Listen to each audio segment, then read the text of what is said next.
and I want Errol Spence. That was Rolly Romero responding to fighting Frank Martin by calling out his promoter, Errol Spence. Now, Rolly did reveal he actually sparred Frank Martin in the past, which means he already got that work. He knows exactly what time it is when it comes to Frank Martin. That's why he ignored Errol Spence's challenge and called out Errol Spence himself. He said he not worried about Frank Martin because he's a superstar and only fights other superstars like himself. Well, we'll see, Rolly.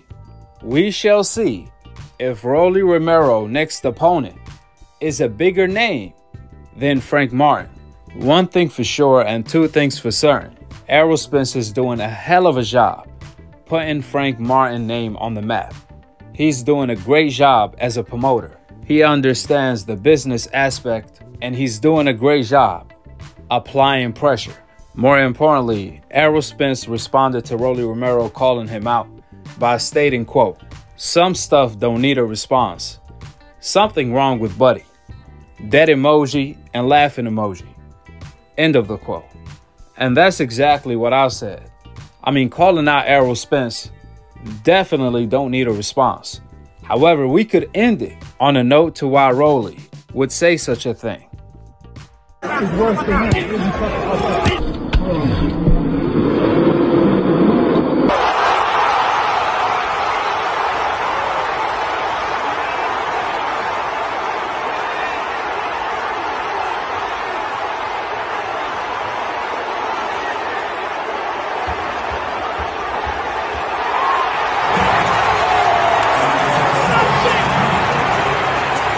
Y'all not looking at it from my perspective. I won, bro. I'm the most marketable in the damn sport by far. The best shit talker by far in the sport. I was beating the fuck out of him. I got caught with a good shot. That's boxing, like I said, bro. Like, and it was due to one little simple mistake I made where I know where I made the mistake and I never do it again. So I fucking won.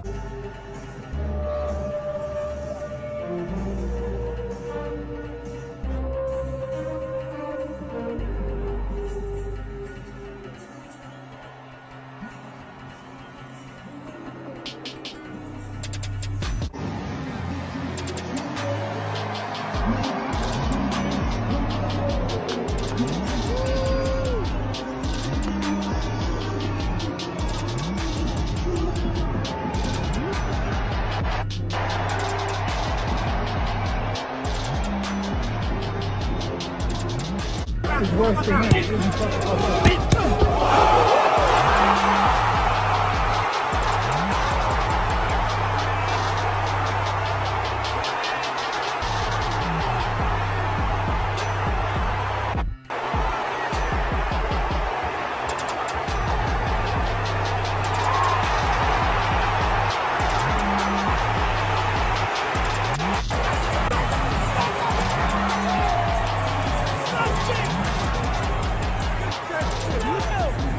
Man, right here. What's going on? My man's like, Frank Martin's like, that's my man. Like, you getting ready to come up. Yeah, we're working. Frank Martin, you saw Isaac Cruz tonight. What was your assessment as far as his performance at 135 against Hiroki's Gamboa? He did what he was supposed to do. I'm 50 years old. He's 40 years old. Would you like that fight? Talk about Spence's performance and just what he did in the Hey ring. man, y'all take Frank along. I'm about to get out of here. Thanks, James. Hey, Frank. Tell us what makes Derrick James such a good trainer. He's a teacher. You know, he's a teacher. He can anything that he tell you to do, he can break it down and explain it to you. You know, he won't just tell you what to do and just, you know, just tell you. There's a lot of trainers who just tell you what to do and can't explain why to do it or when to do it. You know, he can break it down and make you understand it. How does in that process? How does he relate to boxers, the different boxers that kind of get him to kind of gets them to kind of gravitate to him and then follow his lead? What is it about him that does that? Outside of being a teacher, I get what you're saying. How does he get you guys to?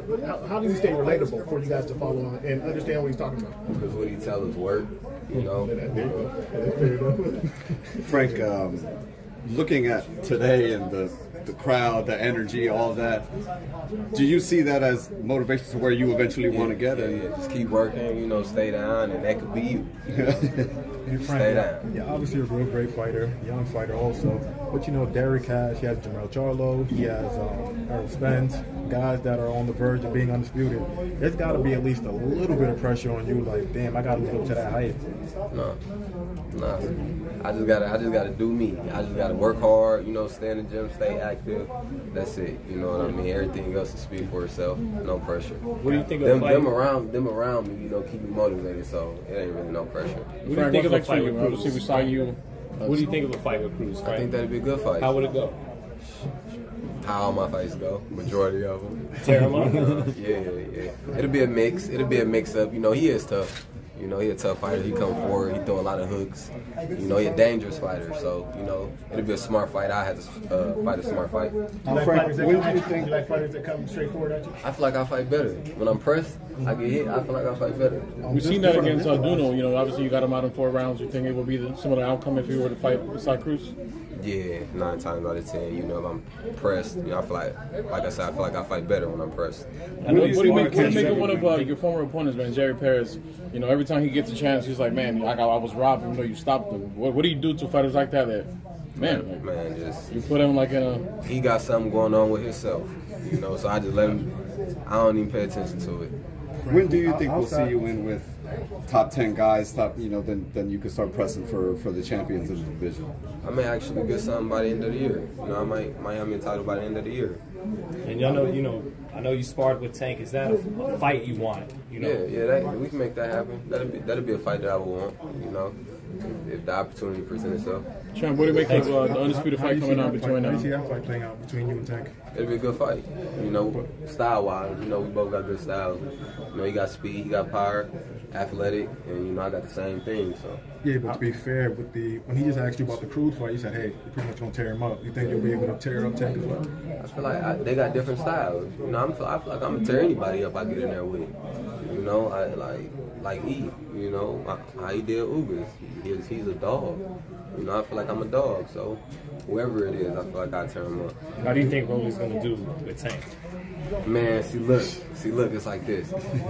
It's like this. Tank can go in if he box and just, you know, pop shot, be smooth, he make it easy. If he go in and try to bang, I feel like he make it a 50-50 fight. You know, so. Did you ever spar with Rolly? Yeah, I sparred Rolly before. Yeah. Frank, were you impressed when you were in school? Talk about that sparring with Tank. What did you learn about yourself in that sparring? Dog. You know, it was sparring though, you know, but so you can't really, you know, with sparring, you know, you get good work or whatever, but just in all honesty, you know, I am a dog, but it was just sparring. It just let me know where I'm at.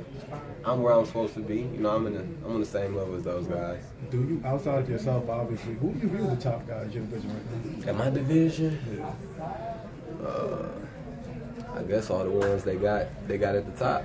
Well, but in your opinion, just one guy, because I know that's the guy you're going to be aiming for eventually. So who's that guy?